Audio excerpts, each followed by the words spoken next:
He told me he was working late for 6 months. Then I found his second wedding photos on Facebook. The photo had 247 likes.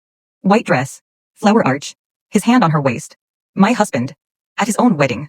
And I was sitting in our kitchen wearing his hoodie when I saw it. Daniel and I had been married for 4 years. 4 years of shared bills, shared dinners, shared everything.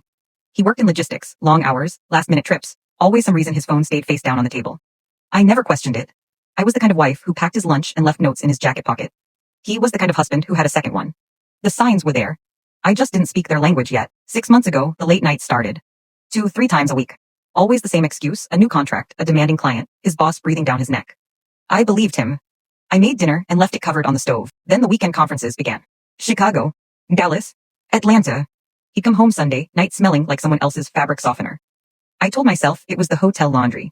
One evening, I called his office just to ask what time he'd be home. The receptionist paused. He hadn't been in the building after 5 p.m. all month. I thanked her, hung up, and sat very, very still. But I didn't say a word to him. Instead, I watched. He got comfortable, sloppy, started working late on Saturdays too. Bought a second gym bag I'd never seen before. Once I found a receipt from a florist, $180 in flowers. He'd never bought me flowers in 4 years. He smiled more, seemed lighter, happy even. He thought he'd gotten away with it completely. That was his mistake. 3 weeks later, I was scrolling Facebook, mindlessly tired after work, when a suggested post stopped my finger mid-scroll. A woman I didn't recognize. Glowing. Tagged at a vineyard 2 states over. And there was Daniel. In a suit I'd never seen. Cutting a wedding cake. The caption read, "The happiest day of my life." His last name. My last name. The post was 2 weeks old. He'd been on his honeymoon while telling me he was in Denver for a logistics summit. 247 people had liked it. His mother had commented a heart emoji. His mother knew. I didn't cry. I didn't call him. I didn't break anything. I took screenshots. Every photo. Every comment. Every tag. Then I called a lawyer. While Daniel was at work the next morning, I spent 2 hours learning about bigamy, because what he had done wasn't just cheating. It was a crime.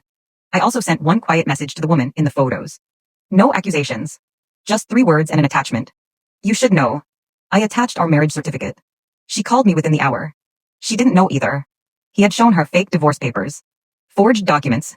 He had built an entirely parallel life and told each of us the same lies on the same nights. We stayed on the phone for 2 hours. By the end of it, we weren't strangers. We became each other's witnesses. Daniel was arrested 6 weeks later, charged with bigamy and document fraud. His carefully built second life collapsed in a single morning. He called me from a number I didn't recognize. I let it go to voicemail. I have never listened to it.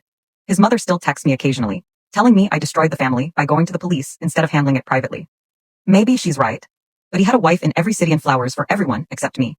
So tell me, would you have done the same? Or did I go too far?